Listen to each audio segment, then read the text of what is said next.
आज पर परब्रह्म परमात्मा की पावन पाद अष्टमी उत्सव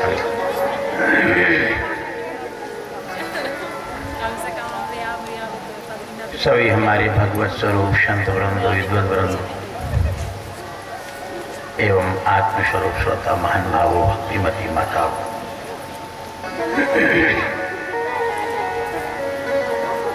समस्त वेद शास्त्र पुराण इतिहास का सार समुच्चय श्रीमद् भागवत महापुराण,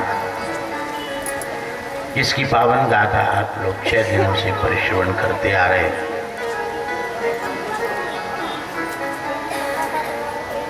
भागवत साप्ताहिक श्रवण विधि शनकादिकों ने नारद के लिए बताई। इसमें बड़ा रहस्य है। यह तो शास्त्रकार कहते हैं सर्वदा श्रवणम मतम, भागवत को निरंतर सुनो। ऐसा दिन कोई बाकी न जाए कि जिस दिन भागवत न सुनी जाए। सातों ही दिन सुनो, क्योंकि दिन 7 ही होते हैं। हिसाब लगा लो। न मालूम कौन से दिन तुम्हारी मौत आ जाए और तुम भागवत की सुने बिना मर जाओ, बड़ा अनर्थ हो जाएगा। भागवत की सुनने से तुम्हारे अंदर विवेक जागृत होगा, आत्मा अनात्मा का ज्ञान होगा, अपना पराये का ज्ञान होगा, वास्तविकता का ज्ञान होगा। अभी हम संसार के समस्त प्राणी पदार्थों को अलग मान रहे हैं। ये सब अलग है।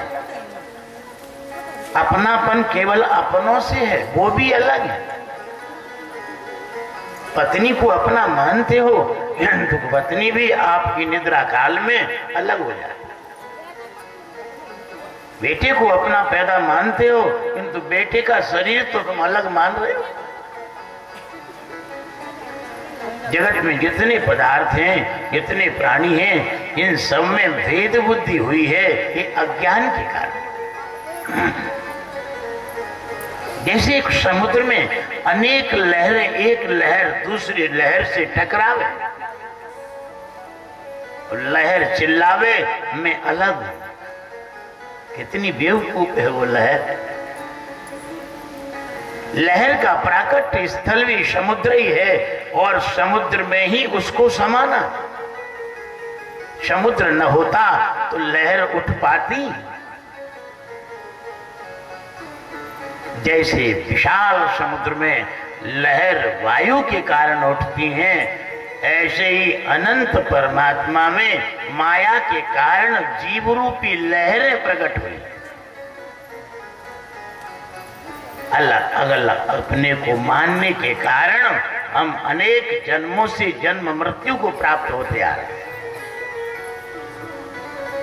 अलग है ही नहीं।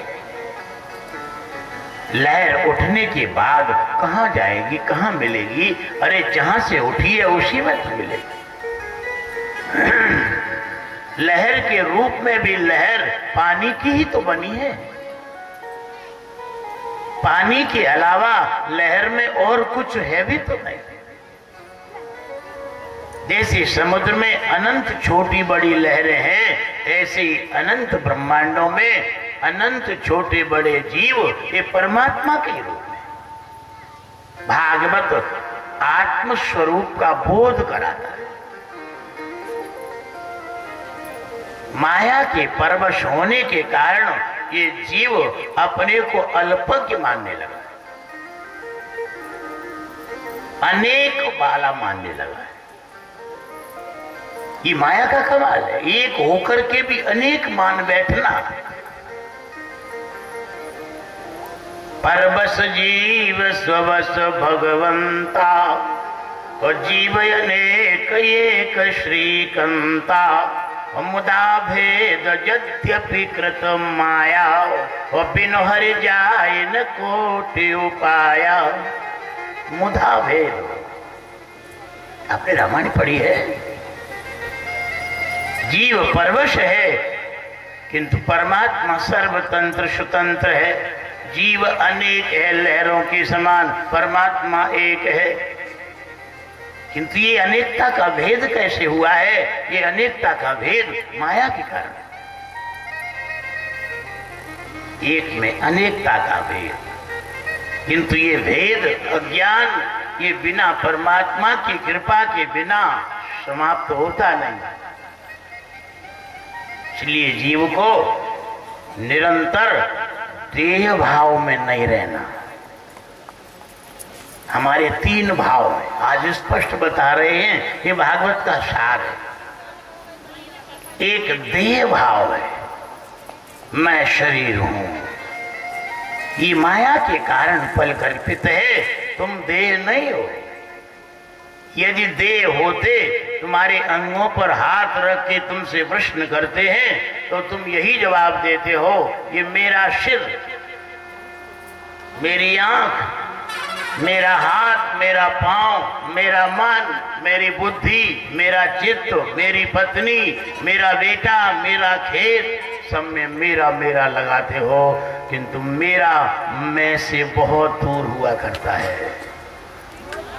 मैं मेरा नहीं होता, मैं से भिन्न मेरा होता है, मैं मेरे से अलग होता है। तुम स्वयं ही तो कह रहे हो मेरा सिर। तुमने कभी भी व्यवहार की भाषा में मैं सिर कहा? कभी बोलो भूल के भी कि मैं सिर में दर्द हो रहा है? बोलो ईमानदारी से। तुम्हें तो सिर से अलग हो रहे हो। मेरे मन में ऐसी बात आई, तुमने कभी भी ये नहीं कहा कि मैं मन में बात आई। बोलो कहीं हो तो तुम मन हो नहीं, इसलिए तुमने मेरा मन बोला। मेरी बुद्धि में ऐसी बात आई है, तुम बुद्धि नहीं हो, बुद्धि तुम्हारी है, इसलिए तुमने मेरी बुद्धि कहा है। कहा हो तुम? मैं अलग है, मैं मन से अलग है, मैं बुद्धि से अलग है, मैं शरीर के अंग प्रत्यंगों से अलग है, मैं अलग है। किंतु अज्ञान के कारण तुमने शरीर को मैं मान लिया। यही तो सबसे बड़ी विडंबना हुई है। देहात्म बुद्धि ये पहला भाव है जो अनंत जन्मों से चला आ रहा है, वो अनंत जन्मों तक चला जाएगा। अहम भाव, ये मरने वाले, चिता पर राख बनने वाले, सड़ने गलने वाले, मलमूत्र वाले शरीर में अहम भाव किया है। यही सबसे बड़ी विडंबना हुई। ईमानदारी से बताओ, तुम सड़ने वाले हो क्या? तुम सड़ते हो कभी? तुम गलते हो कभी? तुम्हारा मलमूत्र बनता है कभी? अरे तुम तो नित्य शुद्ध बुद्ध चैतन्य आत्मा हो। कितनी बड़ी बखेड़ा हुई। तुमने शरीर में अहम भाव की परिकल्पना की है, इसलिए अनंत जन्म बीते। अहम भाव तब समाप्त हो जाता है जब तुम आत्म भाव में आ जाओ। आत्म भाव, तुम आत्मा हो, तुम शरीर नहीं।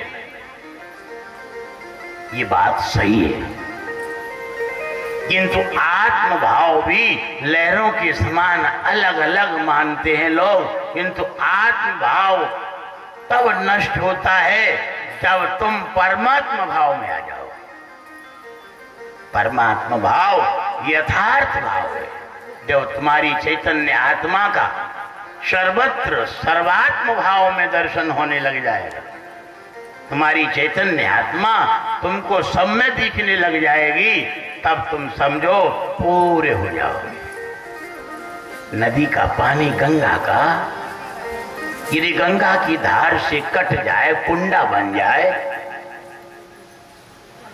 तो वो पानी क्या गंगा जल रहता है? अरे उसमें तो लोग लेटरिन करके बिना लोटे के गोविंदाय नमो नमः, वो पानी दो कौड़ी का नहीं महाराज।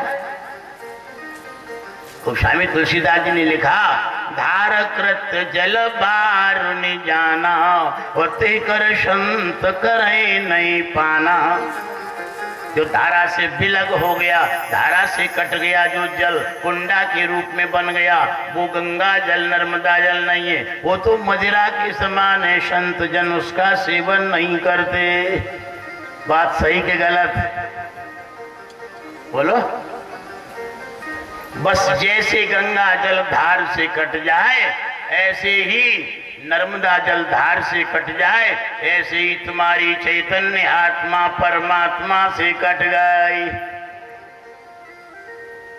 कट गई कि नहीं? सुप्रीम पावर विराट चेतना से तुम्हारी आत्म चैतन्य आत्मा वो कट गई, शरीर में बंध गई। इसलिए वो आत्मा के अंदर जो परमात्मा के 12 गुण थे, वे गुण खत्म हो गए। जैसे गंगा जल कुंडा के रूप में गंगा का जो गुण धर्म है वो खत्म हो जाता है, वही कंडीशन हम लोगों की हुई है। समझ में तो आ रही बात? क्या करना है? करना ये है धारा से कनेक्ट करना है। करना क्या है? अरे जो धारा से अलग हो गया है जल, उसको धारा से जोड़ दो।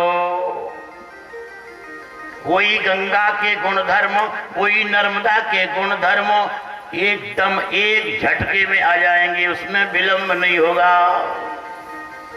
आ जाएंगे नहीं आ जाएंगे? ऐसे ही तुम्हारी चैतन्य आत्मा शरीर के बंधन में आई है, 24 तत्वों के कुंडा में फंस गई। अगर इसका चिंतन के द्वारा, भाव के द्वारा, स्मरण के द्वारा, सुरत के द्वारा, स्मृति के द्वारा परमात्मा के साथ कनेक्ट कर दो, तो वही कंडीशन हो जाएगी। तुम किससे कनेक्ट हो? तुम प्रकृति के 24 तत्वों से कनेक्ट हो गए। रूप रस गंध स्पर्श शब्दों, ये 5 इंद्रियों के विषय भोगों से कनेक्ट हो गए। तुम मन बुद्धि चित्त अहंकार से कनेक्ट हो गए। प्यारे भाइयों, इसीलिए तुम अल्पज्ञ हो गए। तुम सर्वज्ञ थे, अल्पज्ञ हो गए। बस चिंतन के द्वारा, ध्यान के द्वारा, याद के द्वारा तुम परमात्मा हो। सोहम अहम ब्रह्मास्मि तत्वमसि। अयम आत्मा ब्रह्म, चारों वेदों के 4 महावाक्य यही तो बताते हैं।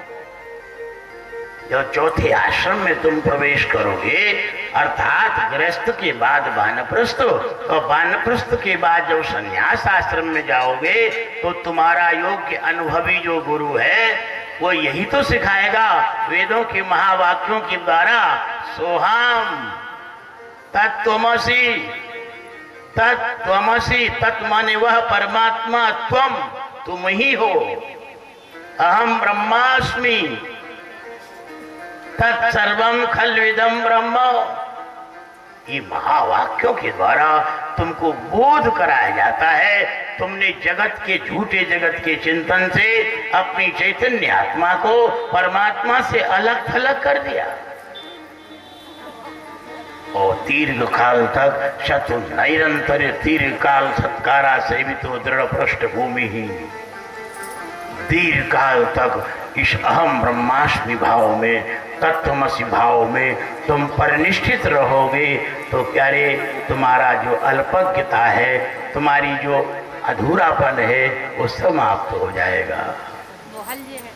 भक्ति मार्ग में भी चाहिए, भक्ति मार्ग में भी सर्वत्र भक्त भगवान को देखता है। जित देखूं तित श्याममयी, जहाँ भी दृष्टि जावे वहीं परमात्मा राधा माधव का दर्शन होता है। तुम राम के भक्त हो तो राम के भक्त भी इस तरह से ही सारे जगत को देखते हैं। श्री राम मैं सब जग जानी, करो प्रणाम जोरे जुग पानी। सारा जग सीताराम मय है। जितने भी दुनिया के प्राणी हैं, जितने दुनिया के पदार्थ हैं, जब सीताराममय है, सब राम ही राम है। जहां भी आपकी दृष्टि जाएगी, यदि भक्त हो तो भगवान ही दिखेंगे।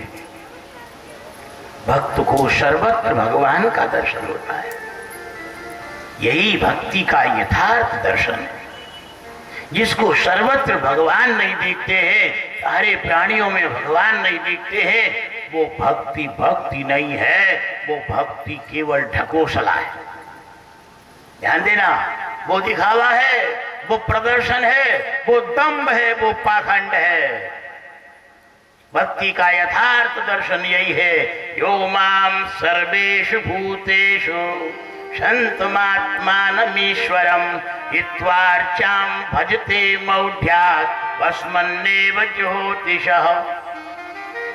भगवान कहते हैं, मुझ सर्वव्यापक परमात्म सत्ता जो समस्त जड़ चेतन प्राणियों में व्याप्त है, उसकी अवहेलना करके, उसको अनदेखा करके, मेरे अस्तित्व को, सर्वत्र व्यापक अस्तित्व को नकार के केवल मंदिरों में जो पूजा करते हैं मेरी मूर्ति का, वो तो राख में हवन कर रहे हैं। राख में, और राख में हवन करने से क्या होगा?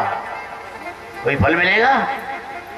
राख में हवन करने से कोई फल नहीं मिलता। इसलिए गौरांग महाप्रभु ने कहा है, हरिरेव जगत जगदेव हरि, हरि तो जगतो नहीं भिन्न तनु, इति यस्य मति परमार्थ गति, सनरो भव सागर मुत्तरति। कौन भव सागर से पार होता है? ये गौरांग महाप्रभु के शब्द हैं। जिसके मन में, जिसकी बुद्धि में ये निश्चय हुआ है, हरिरेव जगत, ये संसार परमात्मा ही है, भगवान ही संसार बने हैं, और जगदेव हरि, ये जगत ही परमात्मा है। दोनों में से कोई एक बात मान लो और फिर भगवान का भजन करो। वही जीवात्मा संसार सागर से पार होता है। जब तक बोध नहीं होता, जब तक साक्षात्कार नहीं होता, तब तक जीव जगत में अनेक रूपों में माया के रूप जीवों का दर्शन करता है। जब साक्षात्कार हो जाता है, प्यारे भाई, तो सर्वत्र परमात्मा ही परमात्मा दिखने लग जाता है। ब्रह्मानंद जी महाराज को जब साक्षात्कार हुआ है, तो उन्होंने ब्रह्मानंद भजनमाला में क्या लिखा है?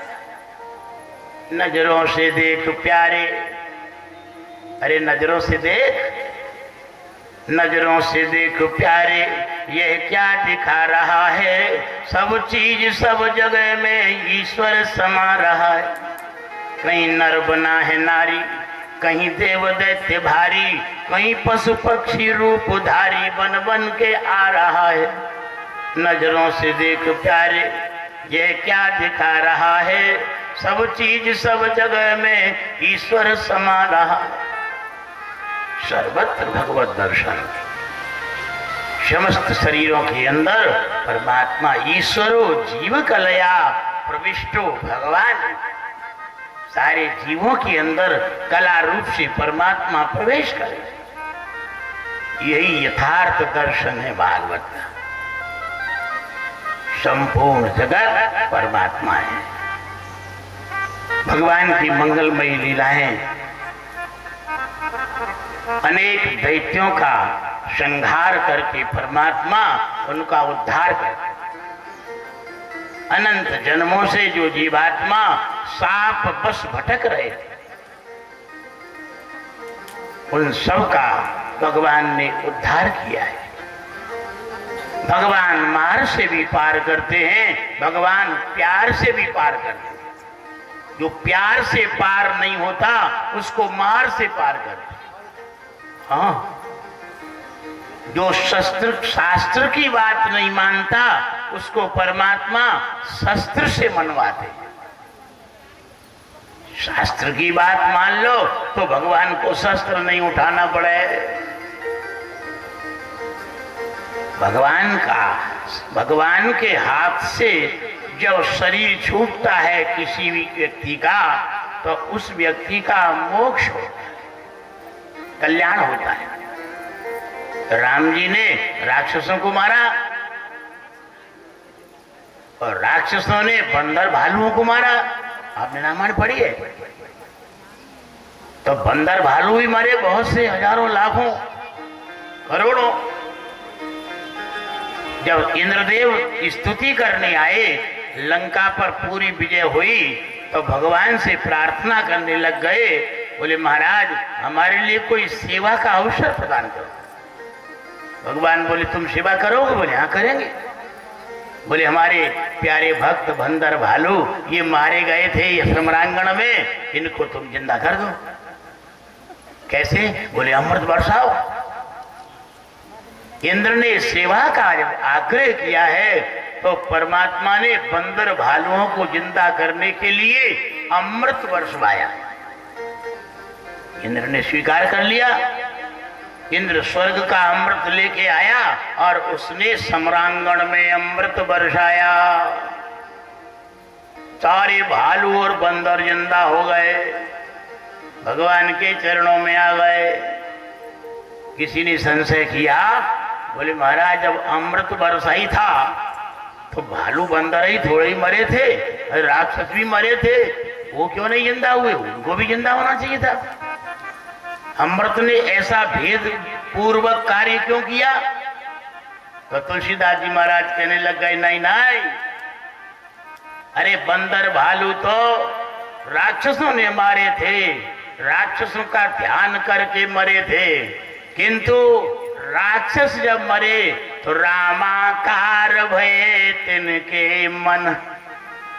भगवान का दर्शन करते करते उनके प्राण छूटे तो सबके सब मोक्ष प्राप्त कर गए, भगवान के श्री अंग में लीन हो गए। जिसका मोक्ष हो गया वो कैसे जिंदा हो? बात सही है ना? वो जिंदा कैसे होगा? इसलिए भगवान के हाथ से जो मारा जाता है उसका मोक्ष होता है, कल्याण होता है।